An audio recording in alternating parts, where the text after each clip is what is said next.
क्या सुनील शेट्टी के बेटे आहान शेट्टी अपनी पहली फिल्म तड़प में लोगों का दिल जीत पाएंगे? हेलो फ्रेंड्स, नमस्कार and welcome to Komal Nahta official. आप समझ ही गए होंगे, इस वीडियो में हम रिव्यू करने वाले हैं आज रिलीज हुई फिल्म, सिनेमा घरों में रिलीज हुई फिल्म तड़प को। लेकिन सबसे पहले आपको हमेशा की तरह याद दिलाना जरूरी है कि अगर आपने अभी तक हमारे चैनल को सब्सक्राइब ना किया हो तो इस वीडियो को देखने के तुरंत बाद जरूर कीजिएगा।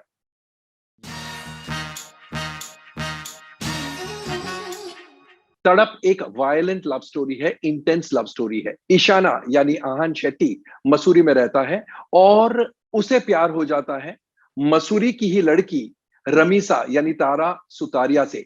लेकिन रमीसा लंदन में पढ़ती है और अभी फिलहाल अपने पिताजी और दादी जी से मिलने छुट्टियों में आई है। रमीसा को भी ईशाना से प्यार हो जाता है, लेकिन शादी इन दोनों की नहीं होती है। रमीसा की शादी किसी और लड़के से हो जाती है और वो शादी करके लंदन चली जाती है। लेकिन ईशाना यहां पर मसूरी में रमीसा को भूल नहीं पाते हैं। सालों बीत जाते हैं लेकिन भुला नहीं पाते हैं। और उसके बाद जब रमीसा वापस मसूरी आती है, अपने हस्बैंड के घर से अपने मायके आती है, तब क्या क्या होता है वो बताया गया है। तो क्यों इन दोनों की शादी नहीं होती है? क्या किसी ने किसी को धोखा दिया, या क्या बड़ों ने ये बात स्वीकारी नहीं कि इन दोनों की शादी होनी चाहिए? क्या होता है, क्यों होता है, और अंत में जाके रमीसा और ईशाना का क्या होता है, वो सारांश में कहानी है। तो आइए सबसे पहले एनालाइज करते हैं इस फिल्म की स्क्रिप्ट को, कथा, पटकथा और संवादों को। यह फिल्म तेलुगु फिल्म RX 100 का रीमेक है, जो लिखी और डायरेक्ट की थी अजय भूपति ने। इसका हिंदी अडेप्टेशन का स्क्रीन प्ले लिखा है रजत अरोरा ने, जो कि इस फिल्म के डायलॉग राइटर ही है।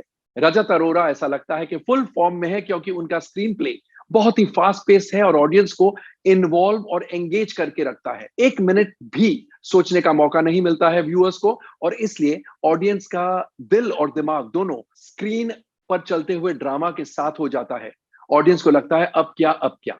पहला हाफ तो रॉकेट की तरह जाता है, बहुत ही फास्ट पेस्ड है, with songs, dances, love story etcetera etcetera. Second half intense हो जाता है और बहुत ज्यादा इंटेंस होता है।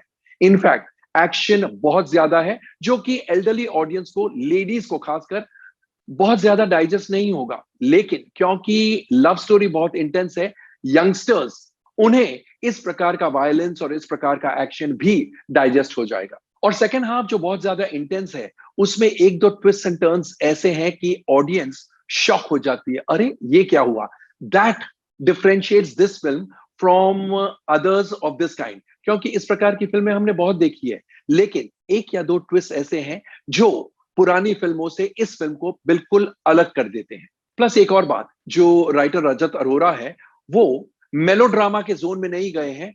जब हीरो और उनके पिताजी played by Saurabh Shukla and heroine और उनके पिताजी प्लेड बाय कुमुद मिश्रा, इन दोनों के रिलेशनशिप्स के बारे में दिखाया जाता है, तो मेलोड्रामा जोन में नहीं गए हैं। Which also differentiates this film, जो पुरानी फिल्में हैं इस जॉनर की, इस टाइप की, उनसे अलग कर देती है इस फिल्म को। हाँ, इसमें इमोशंस जरूर कम है और लाइट मोमेंट्स भी थोड़े ज्यादा होते तो और भी होलसम फिल्म बन जाती। रजत अरोरा के डायलॉग्स लाजवाब है, बहुत ही बढ़िया डायलॉग्स, बेहतरीन डायलॉग्स, और डायलॉग्स सुन के आपको बहुत मजा आता है। इनफैक्ट डायलॉग्स ड्रामा का इंपैक्ट बहुत ज्यादा हाइटन करते हैं। तो ये तो ही बात स्क्रिप्ट की। अब एक नजर डालेंगे एक्टर्स के परफॉर्मेंसेस पर। आहान शेट्टी की ये पहली फिल्म है, डेब्यू फिल्म है, और कहना पड़ेगा ये कोई आसान रोल नहीं है। बहुत ही डिफिकल्ट रोल था, लेकिन उसमें आहान शेट्टी बहुत ही खरे उतरे हैं। वो लगते अच्छे हैं, स्क्रीन प्रेजेंस बढ़िया है, फिजिक एक्सेलेंट है, और एक्टिंग भी अच्छी करते हैं। He is very free in front of the camera. Dance भी ग्रेसफुल है, एंड एक्शन सीन्स के तो क्या कहने, he is extraordinary in action scenes. In short, Aahan Shetty की पहली फिल्म से वो ऑडियंस के दिलो दिमाग में छा जाएंगे, and he will endear himself to the audiences. Don't be surprised अगर इंडस्ट्री के बहुत बड़े और दिग्गज प्रोड्यूसर्स अब आहान शेट्टी के घर के बाहर लाइन लगाकर खड़े हो जाए, because he will be an actor, a hero in demand. Tara Sutaria भी इस फिल्म में बहुत ही अच्छी लगी है। She is looked glamorous and काम भी अच्छा किया है। ड्रामेटिक सीन्स में वो बिल्कुल खरी उतरी है, and she definitely impresses. Saurabh Shukla, जो कि डैडी की भूमिका निभा रहे हैं, he is the foster father of Aahan Shetty, यानी ईशाना के फॉस्टर फादर है। उनका भी काम मजेदार है। Of course he is a fine actor, इस फिल्म में भी वो बहुत ही अच्छा काम करते हैं। कुमुद मिश्रा जो एमएलए नौटियाल यानी रमीसा के फादर की भूमिका निभा रहे हैं, he is also very good as always, because वो भी एक मजे हुए कलाकार है। तो इस फिल्म में भी he is done a swell job. Sumit Gulati जो लॉल बने हैं, he is very endearing and he is done a very fine job. Mangal Kenkre जो रमीसा की ग्रैंडमदर की भूमिका निभा रही है, she has a brief role but definitely she stands her own. Saurabh Chakraborty as Guthli, he definitely has screen presence. Rajesh Khera in the role of Negi has his moments. बाकी और भी एक्टर्स हैं जिन्होंने अपना अपना काम सही अंदाज में किया है। अब एक्टर्स के बाद एक नजर डालेंगे डायरेक्शन और अन्य टेक्निकल एस्पेक्ट्स पर। मिलन लुथ्रिया के निर्देशन में यह फिल्म बनी है और कहना पड़ेगा कि उनके निर्देशन को डिस्टिंक्शन मार्क्स मिलते हैं, क्योंकि एक तो एक न्यू कमर के साथ इस प्रकार की फिल्म बनाना कोई आसान काम नहीं है। ना सिर्फ उस न्यू कमर से बल्कि सारी कास्ट से उन्होंने बहुत ही बढ़िया काम लिया है। प्लस उनका नैरेटिव स्टाइल ऐसा है कि सबको भा जाएगा। यंगस्टर्स को तो ऑफ कोर्स ये फिल्म अच्छी लगेगी because it is a youthful love story, लेकिन बड़ों को भी, लेडीज को भी, फैमिली ऑडियंसेस को भी मजा आएगा। So overall Milan Luthria's direction definitely deserves applause. Film में संगीत प्रीतम का है और संगीत के लिए, म्यूजिक के लिए एक ही शब्द निकलता है और वो है hit. The music is hit. तुमसे भी ज्यादा is of course a super hit song and it will soon become the new anthem for lovers. इसके अलावा जो बैकग्राउंड सॉन्ग है ओए इश्कना एंड तेरे सिवा जग में, ये दोनों गाने भी बहुत ही अच्छे हैं।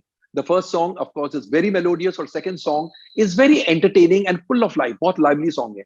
उसके अलावा एक और गाना है वो भी अच्छा है। तो गाने सभी अच्छे हैं एंड जैसा हमने कहा, एक गाना तो ऑलरेडी सुपर हिट है, बाकी दो गाने भी फिल्म रिलीज के बाद यानी आज के बाद पॉपुलैरिटी की सीढ़ी चढ़ते रहेंगे till they become hit songs. All songs have been written by Irshad Kamil. Ashish Pandit has also co-written the तुमसे भी ज्यादा song. तो लिरिक्स बहुत ही वजनदार है एंड बहुत ही मजेदार है। गानों की कोरियोग्राफी राजू खान की है जो कि बहुत यंग है, बहुत ही यूथफुल है एंड बहुत ही मजेदार है। And background music by John Stewart Eduri is top notch. रघुल हेरियन धरुमान की cinematography is extraordinary and action scenes have been choreographed by Stefan Richter and Vikram Daya and they afford a lot of thrill. Of course जैसा हमने पहले भी बताया, औरतों के लिए, लेडीज ऑडियंस के लिए शायद ये एक्शन बहुत ही ग्रूसम है, बहुत ही वायलेंट एक्शन है, लेकिन यंगस्टर्स को ये एक्शन भी डाइजेस्ट होगा और पसंद आएगा। And production designing by Ajay Vipin is of a high order and Rajesh G Pandey की एडिटिंग बहुत ही शार्प है, बहुत ही क्रिस्प है।